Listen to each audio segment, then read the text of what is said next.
Welcome to the Jack Mountain Bushcraft Podcast, episode 45. Welcome to the Jack Mountain Bushcraft Podcast with your host, Jack Mountain Bushcraft School founder and Master Main Guide, Tim Smith. I'm your host, Tim Smith.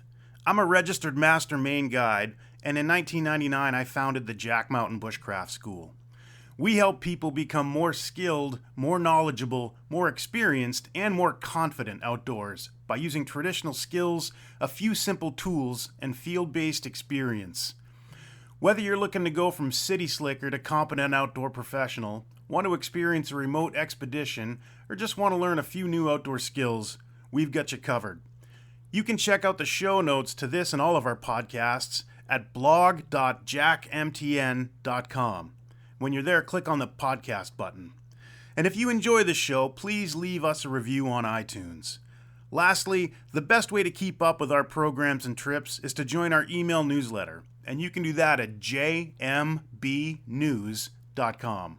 Welcome back to another episode of the Jack Mountain Bushcraft Podcast. It is August 25th, Saturday morning. We're up early, sucking down coffee like it's the only elixir of life that we're allowed.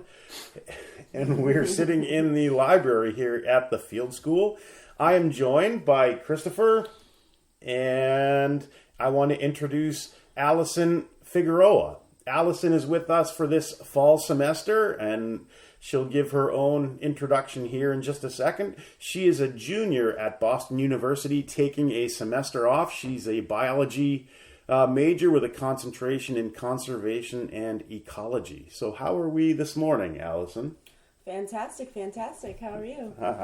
Doing good now that my coffee mug and thermos are full. How are you doing today? Oh, my coffee cup floweth over. So life is good. Yep. So we just wrapped up week 1 of the fall Wilderness Bushcraft Semester. Super busy all week. We did a lot with fire making, a lot with axe use and axe safety. We did a lot with food and campfire cooking. We obviously did a lot with toilets and shelter and plants and just a whole bunch. The first week is always super busy. There's always the settling in period, and I think we're just about past that. But so this is your first week here, Allison. How are you settling in? Fantastic. It's a little bit of an adjustment coming straight from the city of Boston. But as far as, getting into the axe work and the knife work and really just embracing the life out here, it's pretty great. Nice. So how are, obviously I'm always curious because I wrote our website myself, right? There's no professional writers or anything involved. So I'm always curious to ask people, sort of, is the experience of being here sort of what you thought it would be like? Or is it vastly different, I thought it was going to be this, and now it turned out to be something different. And I'm not putting a value on that. I'm just saying, is it kind of what you expected based on what you saw? Yeah, it pretty much hit the nail on the head. But as far as, going up to the Moose Vegas campus, that was a welcome change to have a chance to do some clearing and, prepare the land a little bit more versus, being down here where things are sort of already established. That was a welcome change. Nice. And sort of an unexpected little bit of turn, but one that ultimately was pretty great. So you're saying you were comfortable with being unpaid labor for a week? That's what I'm getting out of that. So for the listening audience out there in podcast land, we are developing a second teaching area this year. We had another well, 120-foot well drilled in Moose Vegas. We've got a hand pump up there. It's been the place where students live for, 9 years. But this year we're transitioning it to also where they eat, where they store all their stuff. So instead of having students live in Moose Vegas and come down to the pavilion and stuff in the morning, we go up there. So we do most of the teaching up there. And so far it's been great. People don't have to worry about what they're going to have with them during the day or anything because we're right near adjacent to where everybody has all their stuff, where their houses are, their tents, their shelters, things like that. So far, so good. This year we are clearing the land a bit. Next year, we're going to break ground on a 52,000 square foot casino and ballroom in fabulous Moose Vegas. So we're excited about that. Well, it's Jack Vegas. Jack Vegas. We're going to break ground on the Jack Vegas Casino. I've got a line on a couple of slot machines, and we're just going to... So do tell the where does Jack Vegas come from? Well, do I want to incriminate myself that way? Yeah. Yeah, so, okay. Another country. So, what can they do? Like, the Mounties are going to come across the border and arrest you? That sounds like the most exciting thing that would ever happen. So on the Bonaventure trip, a few months ago, we were at a campsite, and there was... It wasn't a campsite. It wasn't a camp. We made a campsite, and at this little sort of primitive campsite we had built, there was somebody's old shack that was... It was literally 4 feet by 4 feet. I'm still not really sure what it was for. Smaller than an outhouse. Yeah. The only thing I could think it would actually be like a blind for yeah, hunting. that's what I was thinking too. But on the side of it was this sign that just said Jack Vegas, and we had no really idea what it was. We just thought it was funny that with Jack Mountain and Moose Vegas, that it was something that we needed it in our lives. And I can already attest to the fact that it's made our lives better. But so I took it off of the side of the outhouse and carried it with me. Tim drove it across the border, acted as my getaway driver, and now we have a lovely new sign for our second teaching area. And then Googling that, found out that it's from my understanding, a sort of low-rate casino in Quebec. So also the name of a male adult performer, I read when I Googled it. I mean, how many... There's going to be a lot of it's like Jack 9 in the Vegas morning, out there. Tim. Well, I wouldn't want like the people out in podcast land to Google it thinking they're going to find a casino and That's you okay. get Fair point. Jack Vegas's filmography. You Googled that for their protection, right? Okay, and my own curiosity. Of course. Just like, if it's hanging up here, I want to know what we're promoting. Oh, wow. Yeah, so I'll have to go up and get a photo of that because that'll be the photo for the podcast, right? Yep. For the web. Anyway. Yeah, so Jack Vegas, Moose Vegas, awesome. So anyway. Anywho. So what can you, I'm curious, Allison, how do you see your time here, studying bushcraft, studying hands-on ecology and things? How do you see that as fitting into your long-term goals, kind of dovetailing with a biology degree? Well, it's hard to call yourself a biologist if you're not going out every day and really experiencing the things that you're trying to study, because at some point books just don't cut it. It's sort of like if you were trying to be a marine biologist and you never actually went to the ocean, you just poured some water in a bucket and stared at it. Doesn't really do a lot of good. So as far as my degree goes in ecology and conservation, this is just hits the nail right on the head as far as that goes. Learning the plants and just reading the land, and if I'm going to be out doing field work, this is the perfect preparation for it. Nice, yeah. When I was an undergrad, I did field work. I was an anthropology major, and we went and did a semester. I lived with a family doing participant observation in Barbados, and I really wish that I had had some sort of there was nothing leading up to that, right? I mean, we weren't living in the forest or anything like that, but we had sort of a lecture on what to expect, and I think it would have been probably a lot better had I had just even a weekend of here's how you're going to do all the things you're going to do. So yeah, that kind of resonates with me, definitely. Mm-hmm. Cool. Well, the only thing that resonated with me was putting water in a bucket and staring at it, because that's what happened last week when I ate those mushrooms you told me not to. Spent a good 4 hours or so just staring into a bucket. Yeah, and I actually got... Does that make me a biologist? No, but I got an online degree in marine biology, and that was the only field exercise was fill this bucket and stare at it. Put a bunch of goldfish from the pet store in there? Not even. I got goldfish, the little snack crackers, of course and put you did. those in there. Of course you did. Of course I did. Cool. So it's been hot this past week, and we're still waiting on fall to arrive. But the good news is that we're still swimming. It's still, everything's nice and warm around here. We haven't jumped into canoeing or canoes yet, but that's going to come soon. But fall semester end of August start date. We always really front load the course with plant knowledge. So we will be out on the landscape identifying plants in the field, and then we come back and we study no more than one a day, which we cleverly call the plant of the day. But we've been out this week, and I think we pressed 20 specimens so far. And we always try to start with the ones that are super useful right now. So, for example, we pressed wild apples. We pressed a couple types of wild cherries. So all this fruit is just super ripe right now. And we've been out actively kind of chasing it and harvesting and pressing.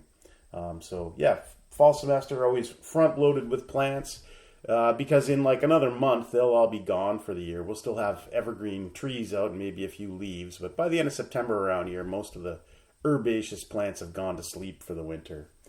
The downside to starting, when it's still kind of late summer is there's still a few bugs out. It's nothing like June around here. No. But yeah, there's still a few bugs and they can be torturous at times. You get a little bit of hot, humid, still weather, and man, they're still hungry. So, plans for week 2.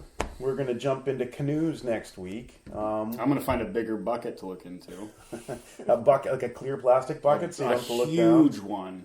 What else are we doing next week? So we'll jump right into canoeing. We kind of touched on shelter stuff yesterday, and we'll kind of get more in depth with that. Students are building shelters and hopefully getting ready to spend the 4 nights that we require in them. In shelter number 1. Yeah. How was the shelter building for you yesterday? Fantastic.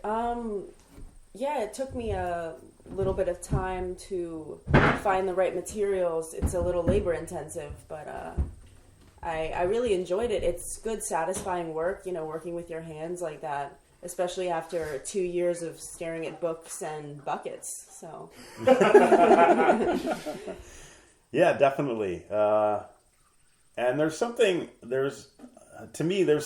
different, and again, I'm not saying it's better or worse, but different about the satisfaction working with your hands where you get a finished product at the end of it as opposed to, say, studying or like writing computer code or building a website where at the end of the process, maybe it's not something tangible. And I think that's something in this day and age that's a wicked challenge, is that people don't get to work on a project from start to finish. We work on parts of things.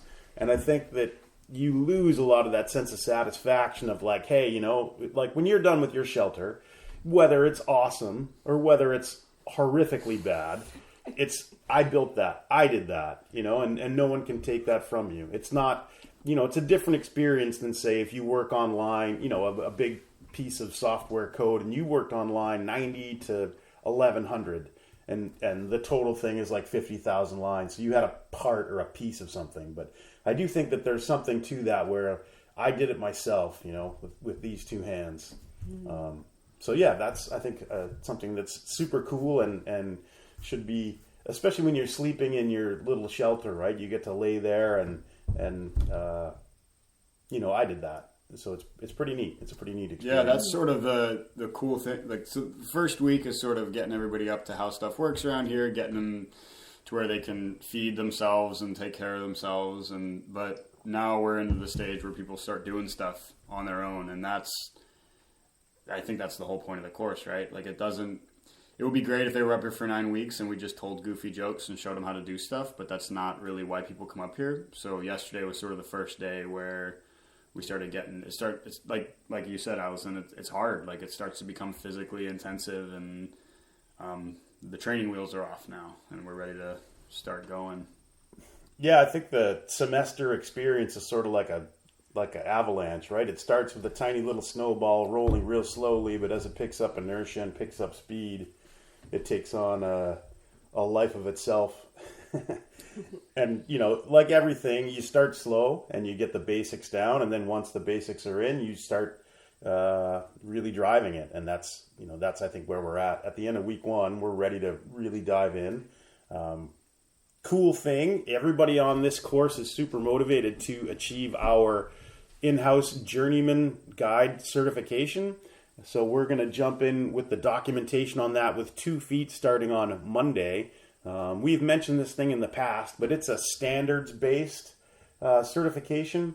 And the idea is that we set a standard and the students have to achieve that standard in order to get the certification. And we go about that through documenting the experience. So it's documentation, it's testing where we do a lot of practical examinations, and then just other paperwork and things. So for example, trip planning, where they'll fill out forms in order to do trip planning safely. So essentially it's what we believe people need to be able to do and accomplish in order to safely lead themselves and others in a remote situation. So we're pretty excited that we have got this 100% buy-in from everybody on this course. So it should be really interesting and fun as we get into that more. Yeah, absolutely. All these skills sort of on their own. Like if I went and practiced all this stuff on my own back in suburbia or something and felt like I had a good handle on it. Ocean City with the Maryland Wolves. Tim is making fun of my accent. I'm making fun of Chris's Maryland accent. Yeah. It's how I know I've woken up that day. Is what if I Tim do. starts. Anyway, but if I went and did these things all in my backyard in somewhere else, maybe I'm really good at all of them individually, but allowing students the chance to learn these things and do them in context and actually living this way, that's where the real learning happens. And I think that's sort of the valuable thing about people completing the journeyman during the semester, is because it kind of forces you to see how they all fit together just by living it every day. And I don't know, maybe it's too early to ask you about that, Allison, but not time-wise, but week-wise. Well, it's still pretty early. It's time-wise. Yeah. I'm still on Maryland time. I'm sorry. Jerk. I get that a lot. Yeah, I know. But yeah, it's cool that you guys are all sort of on board with it. And I came into the tail end of you and Tim talking about everybody sort of getting together to kind of help each other achieve that. Do you want to talk about that a little bit? Mm-hmm. I can definitely say that it helps your focus to be part of a group that's just as focused as you are. We have a lot of late nights in the library, a lot of just talks by the fire about, how to achieve what we want to achieve. And when you have a group like ours that is really starting to become cohesive, everybody has their different strengths and weaknesses, and we sort of band together and help each other. And I think that's part of what this is all about. Nobody achieves anything alone. Yeah, it's a community of learners, right? And it's pretty awesome. Like when things kind of fall into place, and the first few days, everybody that old forming, norming, performing, adjourning, those stages of group development. Once you get beyond that forming stage where everybody's on their best behavior and people start to get real, then we start getting to where we're performing and everybody's working together and trying to get the job done. And that's, when the things like that are happening, and you out there in podcast land, everybody's probably been part of a team or an organization or something where you realize, when things start to really flow, when the pieces fall into place, like that's a pretty magical experience, I think. I'm still stuck. Late nights in the library sounds like an awesome 50s radio show, and that's all I can think about right now. Huh. Right? Okay. Sorry, yeah. Wouldn't it be like at the sock hop or something? I don't know. You kids with your sock hops and your late nights in the library. You're older than I am. I am. Yeah. I was middle-aged in the 50s, the 1850s. We're going off the rails a little bit, Tim, here. Right. I accept that that's my fault, but I'm going to bring us back in now. All right. Reel it in. Yep, reeling it in. Good thing I'm from Maryland and I've used a fishing pole before. I don't get it. Yeah, I don't get it either. Anyway. So, coming together as a group is pretty sweet. Looking forward to week 2. Pretty excited about it. Definitely wanted to welcome Allison to the into the podcast fold here. You'll probably be hearing from her once a week. We're hoping she'll join us and give her kind of her insights as she goes through the program, because I know folks out there have heard plenty of mine and Christopher's song and dance over the last number of episodes, so it'll be neat to get some new blood and some fresh insight into what goes on around here. But think. No, well, before we wrap up, though, I think it would be great to hear from you sort of what, we kind of talked about what your goals were business-wise, but is there any specific stuff you want to work on while you're here? Maybe it's friction fire, maybe it's, I don't know, underwater basket weaving. Which everybody jokes about, but I hear that, what did you major in basket weaving or something? And I'm like, whenever I hear somebody say that annoying saying, I'm like, all right, smart guy, let's go weave a basket together. Yeah. And then they always get frustrated and angry because it's not easy. Especially when you tie them upside down and put them underwater. Yeah, like Houdini. Yeah, he could make a basket underwater, I bet. Maybe. We should find him. He's dead, though. No. Yeah. Bob Houdini. Bob. Larry's cousin. Lives off the Pinkham Road, I'm sure. No, but you hear that a lot. People will kind of poo-poo handwork as if it's somehow less valuable. Like, oh, what did you major in? Basket weaving? And, I know some people who are like full-time weavers and basket makers, and they're very talented individuals. And I'd like a really fun day for me would be to take somebody who makes one of those snide basket making comments, and then we'll go out with somebody who's a super talented basket maker, and the snide remarker would just kind of get their ass handed to them in probably a nice, finely woven basket. And I think that would be... That's a lovely presentation. That's a lovely mental image. You like that? Yeah. But so anyway, back to the actual question here. Is there anything in particular you'd like to focus on that maybe if you give it to them now, maybe we can continue to update people throughout the course about how that's going? Mm-hmm. It's funny that you mentioned baskets because the first day I rolled up in here, I saw your pack basket, Christopher, and I was mad jealous to say the least. And I started thinking, man, I want one of those. That'd be really cool to learn how to weave those. It's even funnier that you say that because I am waxing a canvas pack today because I'm so tired of carrying around my pack basket. So that's pretty, they are awesome. It's just sort of hard to be tied to them. They're always a little bit, as Tim is really fond of saying, they're always a little bit wider than the two trees you need to walk between. Always. Yep, and you can't. It's hard to crawl under stuff. Yeah, exactly. Kind of like with food, we all desire a little bit of variety in the way that we cart stuff around on our back. So, pack basket for a couple years, pack for a few years, a llama. I definitely need a llama. That would be good. It'd be great. Yeah, I want one of those. Was it a passenger pigeon that would carry little notes around? Yeah, but I would breed it so it would be giant, like a pterodactyl. Giant passenger pigeon? Yeah, so it could carry like they're backpack. Extinct, right? Huh? They're extinct, right? Really? They've been extinct since World War II. Well, dinosaurs were extinct too, and then I saw that documentary called Jurassic Park where the guy made them again, and they're on some island in the Pacific. Did you see that? Yeah, I saw that. So why can't he do that but with a giant passenger pigeon? I don't know what part of that question to correct first. Anyway. But no, and so besides the basket stuff, because we'll definitely get into that, is there sort of anything else? Like stuff that, I don't know, maybe physical skills, like maybe you really want to get good at canoeing, maybe, I don't know. If not, just tell me to shut up and I will. No, the axe work, definitely. I've noticed, especially building my shelter and having to, fell some trees to get some fir boughs and to get, the right length of bed logs there. It's definitely the most useful skill, I think, as far as things are going right now. And when I started, when we were doing those first exercises, I was really like, how am I going to get good at this? Yeah, it was tough going for a while, but, the more I do it, the more I improve, and that's also really, really satisfying, So when we started, you had never swung an axe before? Never. I had hatchets as a kid, but wasn't really the same at all. Cool. Yeah, so 1 week in, a very physically capable young woman here now is, you can see the respect she has for the axe, and what an amazing tool it is and how much work it'll accomplish for you in the forest. So that's super neat to hear. Yeah, and by week 9, she'll be able to cut a black fly in half as it flies by her face. Yep.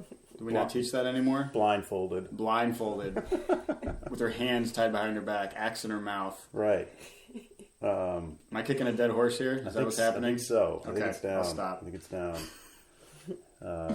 Anyway, well, I think that kind of wraps up our episode 45. Thank you for listening. Thanks for being here, Allison and Christopher. If you like this podcast, you find something useful in it, please tell a friend.